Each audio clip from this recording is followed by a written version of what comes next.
소설 속에서는 MS로 지칭되죠. MS로 지칭. 예, 예. 그 경상도 말로 문디 새끼의 그 이니셜입니다. MS로 지칭되는 소설 속의 인물. 예, 그래서 그 공주보에 거꾸로 처박혀서 녹조라 때 뒤집어 쓰고 거기서 설사하고 그러는 그 장면들이 나옵니다. 예. 제목이 보복대획 전문 주식회사. 네. 확 와닿습니다. 네. 내용이 근데 4대강 사업으로 돈을 챙긴 교수 언론을 응징하는 겁니까? 네. 뭐 물론 중심에 이제 엔딩에서 그 특히 4대강 관련자들이 응징을 당하는데요. 어떻게 응징을 당합니까? 녹조라 때 일단 원샷하고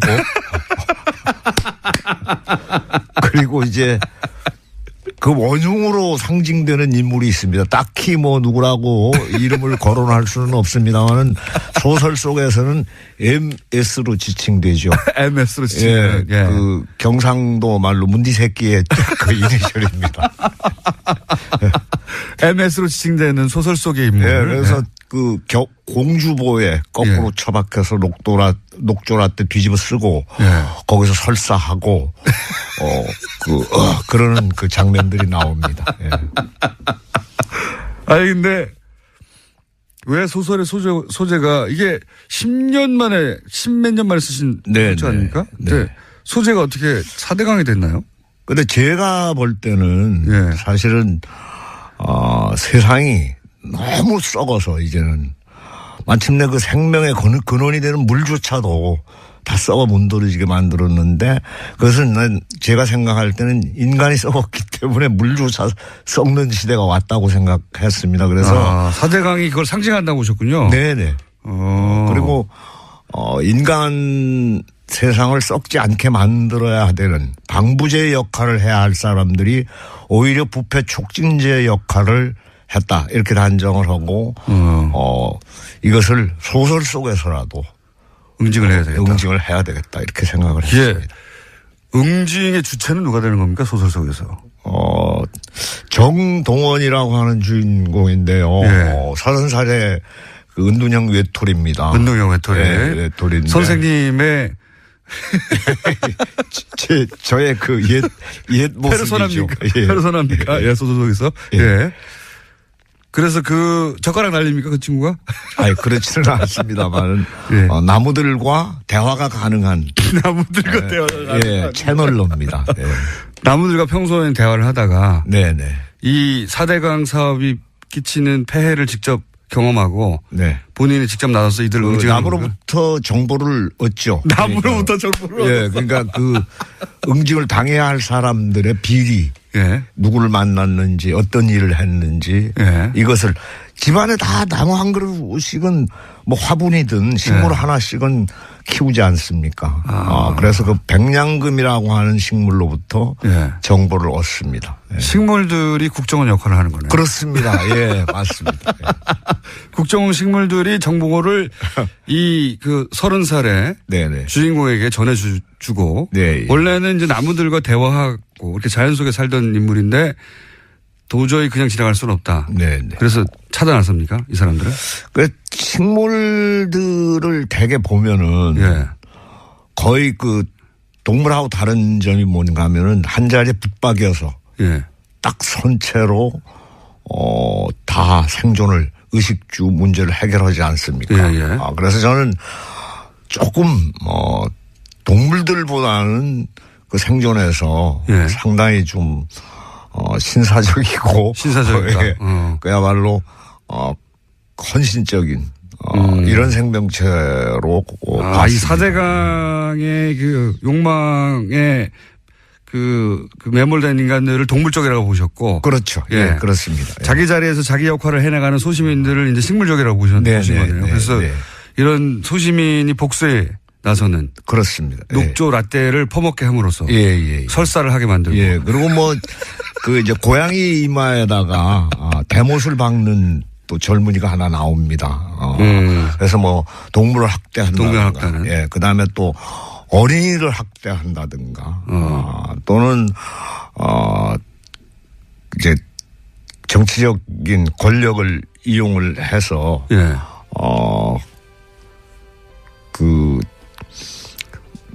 부당하게 이득을 취한다든가 예. 사람을 괴롭히는 이런 이제 정치가들도 응징을 당합니다. 국회의원들이 네. 그 소설 속에서는 풍자 소설이라고 말하자면 그 제가 생각할 때 우리 문학의 장점은 고전부터 현대에 이르기까지 깊은 해학과 철학이 담겨 있죠. 그래서 저는 그 해학과 풍자가 사실 우리 소설의 장점이라고 생각합니다. 선생님 소설이 항상 그렇긴 한데, 근데 이 소설은 또 특이한 것이 웹소설이라는 형태로 처음에 시작된다. 네. 웹소설이라는 게 인터넷에 연재하는 소설인 겁니까? 그렇습니다. 웹툰처럼. 예. 웹툰 요즘 만화 연재 많이 하는데 소설책을 그러면 이 소설을 달락달락 계속 연재 오신 거예요? 네. 이거 몇 년간 연재하신 겁니까 이게? 몇 달 되지 않았습니다. 그러니까 그 웹소설은 거의 그 일주일에 5번 정도를 쉬지 않고 연재해야 되기 때문에 매일매일 하시는군요. 예, 그래서 상당히 빠른 기간 내에 작품도 제가 이제 제작을 했고요. 이런 형식을 취하신 이유가 뭔가요? 이제는 소설도 혁명이 필요한 시대가 왔다고 생각을 합니다. 책도. 그러니까 너무나 많은 재미있고 그리고 독자를 서점으로부터 뺏어가는 이런 매체들이 만연해 있기 때문에. 팟캐스트 같은. 예, 그래서 맞습니다. 예, 그 열등감 굉장히 느꼈어요. 저는 사실 팟캐스트 이런 거 보면은 막 조회수 엄청나게 올라가지 않습니까? 근데 사실은 책은 안 팔리는 시대가 왔습니다. 그래서 이제 혁명이 필요하다.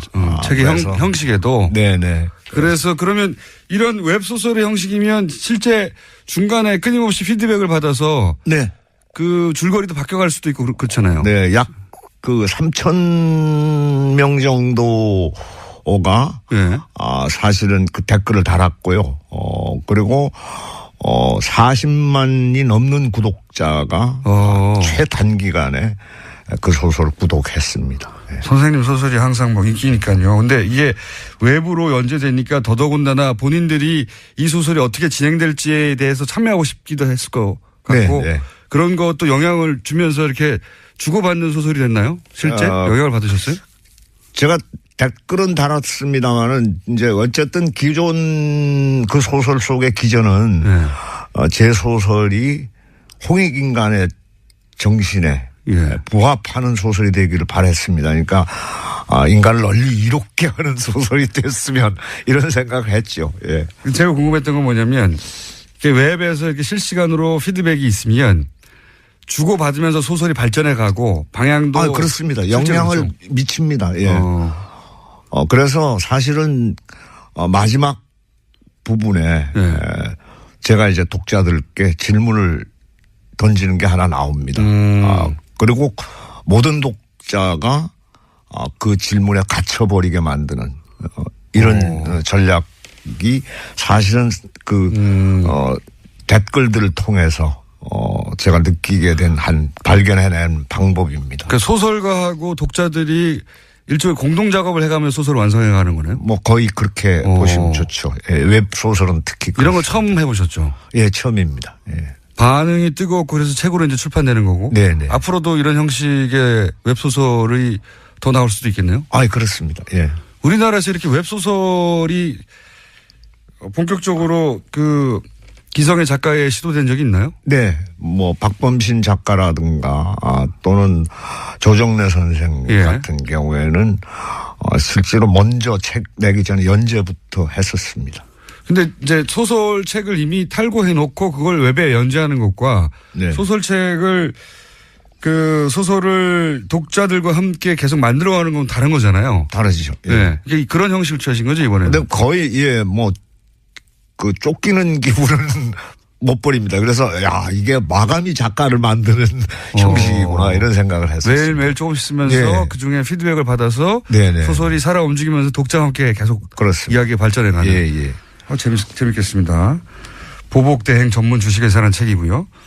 그래서 이제 결국은 보복은 좀 소박하네요. 녹차 라떼를 퍼먹이는 것으로. 많이 먹나요? 많은 인물들이? 거기 이제 보면은 네. 빙의목이라는 용어가 새로 등장합니다. 빙의목. 네. 그래서 우리나라의 그 재웅이라고 하는 용어가 있는데요. 지프로 만든 사람의 형상입니다. 예. 거기에 이제 바늘을 찌르거나 이렇게 해가지고 어떤 뭐 상처를 낫게 하거나 아니면 또 보복을 수행하거나 하는 그런 형식인데 옛날에 무당들이 쓰던 방식입니다. 주술. 네. 그런데 그 나무가 빙의목을 자처합니다. 자기가 스스로. 내가 그 사람을 대신하겠다라고 해서 나무가 희생되는 거죠. 그래서 만약에 고양이 이마에 대못을 박은 사람한테는 실제로 그 사람이 되어서 빙의목이 자처하면은 거기 그 나무에 못을 박아서 고통을 함께 나눕니다. 예, 그런 방식으로. 예, 그런 방식이 있죠. 그리고 막 자르기도 합니다. 팔을 자르면은 그러니까 나뭇가지 하나를 잘라내면은 팔이 잘리는 고통을 느끼게 되는 것이죠. 보복은 충분히 이루어질 것 같습니다. 예. 저기 그 아마도 거기 참여한 독자인가 봐요. 그 문자 중에 실지렁이를 먹는다고 그래요? 거기 실지렁이가 그러니까 4대강 최악의 오염 상태일 때 그 등장하는 번식하는 그 실지렁이인데요. 뻘에서만 자란다고 하는. 네. 근데 그거를 먹지는 않고 거기 MS의 부인이 한식의 세계화에 종사하지 않았습니까? 그래서 그 한식의 세계화는 실패했고 사실은 거기에 요리에 참여했던 사람들이 사실은 창란을 일으켜서 거기에 그 의식의 그 연갓이라고 하는 것이 있습니다. 그 나무 이제 수령이 높은 나무들이 가능한데요. 의식 자기 자신이 의식의 연가지가 돼서 그 의식 자체가 MS의 의식 속에 들어가서 뇌를 장악해 버립니다. 그래가지고 그 녹조라떼로 만든 음식을 먹죠. 먹을 때는 맛있습니다. 먹을 때는 맛있는데 먹고 나면 그것이 녹조라떼로 변해버리는 거죠. 그러고 나서 신체에 이상을 일으킵니다. 치명적인. 그러니까 MS가 녹조라떼를 그냥 먹을 수 없으니까 실지렁이라든가 이런 거를 그 아주 오래된 나무들이 일종의 텔레파시 혹은 염력으로 그 사람 의식을 장악한 다음에 그렇죠. 먹게 만들고 맞습니다. 그렇게 복수를 하는 기발한. 자, 워낙 현실 참여도 많이 하시니까 제가 이제 책도 4대강에 관한 이야기이긴 한데 최근의 현상들에 대해서는 어떻게 생각하시는지. 왜냐하면 이런 소재들이 또 소설로 등장할지도 모를 것 같아서 제가 여쭤보는데 예를 들어서 최근에 인사청문회 한창이고 그중에서 뭐 김상조 혹은 특히 강경화 후보에 대해서 말들 많잖아요. 이런 거를 보고는 무슨 생각하셨습니까? 사실 저는 그 야당 의원들께 한 말씀 드리고 싶은데요. 사실 내 눈에 들보를 빼낸 다음에 남의 눈에 좀 티나 눈곱을 얘기하시는 게 좋지 않겠는가 이렇게 생각을 합니다.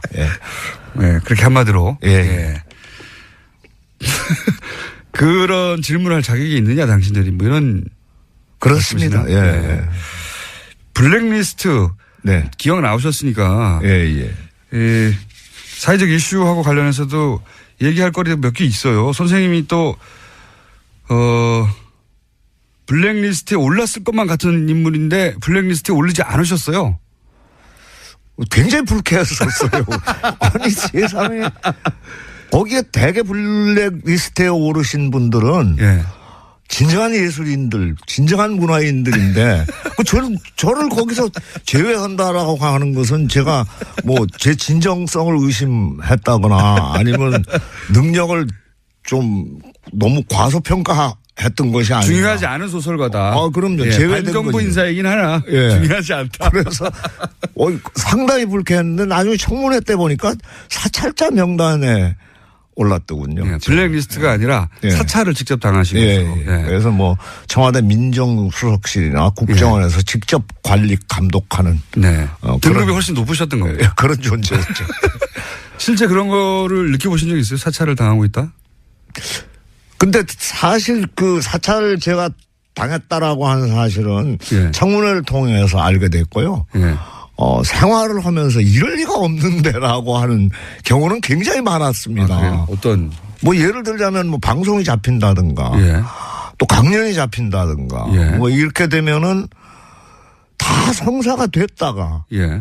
한 3일 앞두고 무산이 돼버리는 거예요. 아, 그런 경우 굉장히. 예. 근데 이게 굉장히 자주.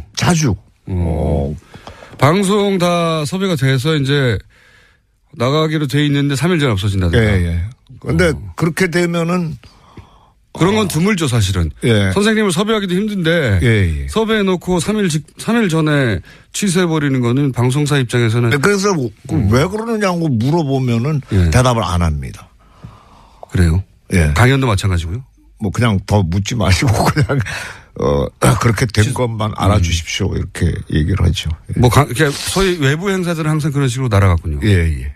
선생님의 인기가 과거보다 덜해서 그런 건 아니에요? 소설 속에서는 MS로 지칭되죠. MS로 지칭. 예, 예. 그 경상도 말로 문디 새끼의 그 이니셜입니다. MS로 지칭되는 소설 속의 인물. 예, 그래서 예. 그 공주보에 거꾸로 예. 처박혀서 녹조라 때 뒤집어 쓰고 예. 거기서 설사하고 그러는 그 장면들이 나옵니다. 예. 제목이 보복대획 전문 주식회사. 네. 확 와닿습니다. 네. 내용이 근데 4대강 사업으로 돈을 챙긴 교수, 언론을 응징하는 겁니까? 네. 뭐, 물론 중심에, 이제 엔딩에서 그 특히 4대강 관련자들이 응징을 당하는데. 어떻게 응징을 당합니까? 녹조라 때 일단 원샷하고.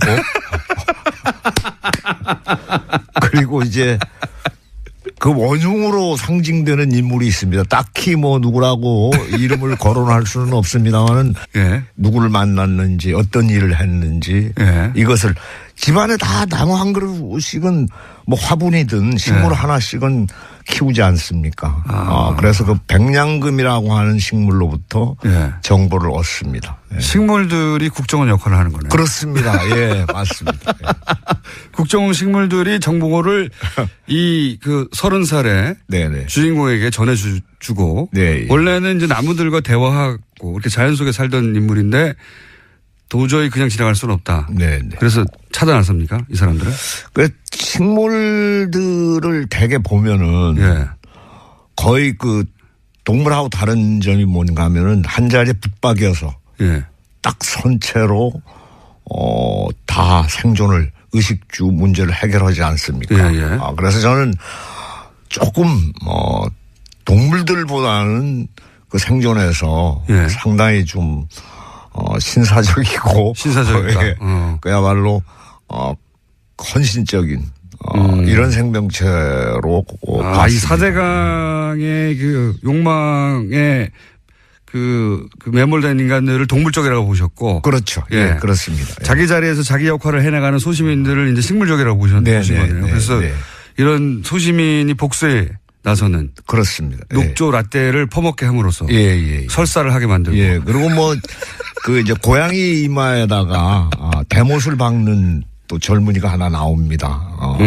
그래서 뭐 동물을 학대한다든가. 예. 그 다음에 또 어린이를 학대한다든가. 또는 이제 정치적인 권력을 이용을 해서. 예.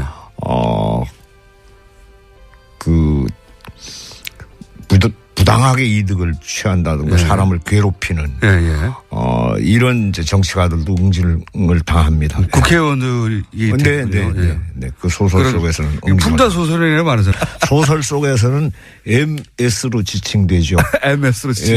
예. 그 경상도 말로 문디 새끼의 그 이니셜입니다.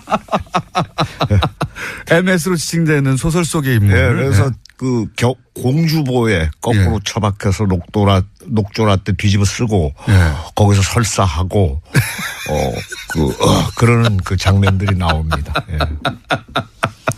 아니 근데 왜 소설의 소재가 이게 10년 만에, 10몇 년 만에 쓰신 소재 아닙니까? 네. 소재가 어떻게 4대강이 됐나요? 근데 제가 볼 때는 사실은, 세상이 너무 썩어서 이제는 마침내 그 생명의 근원이 되는 물조차도 다 썩어 문드러지게 만들었는데 그것은 난 제가 생각할 때는 인간이 썩었기 때문에 물조차 썩는 시대가 왔다고 생각했습니다. 그래서 4대강이 그걸 상징한다고 보셨군요. 네네.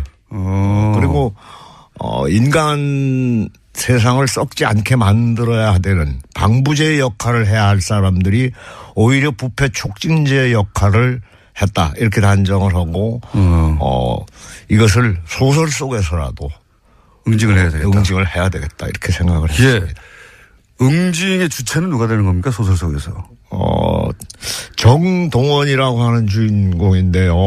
30살의 그 은둔형 외톨이입니다. 은둔형 외톨이. 외톨이인데. 선생님의 저의 그 옛 모습이죠. 페르소나입니까? 예, 소설 속에서. 예. 그래서 그 젓가락 날립니까 그 친구가? 아니 그렇지는 않습니다만 나무들과 대화가 가능한 나무들과 대화가 가능한 채널로입니다. 나무들과 평소에 대화를 하다가 네네 이 4대강 사업이 끼치는 폐해를 직접 경험하고 본인이 직접 나서서 이들 응징하는 나무로부터 정보를 얻죠. 나무로부터 정보를 얻죠. 그러니까 그 응징을 당해야 할 사람들의 비리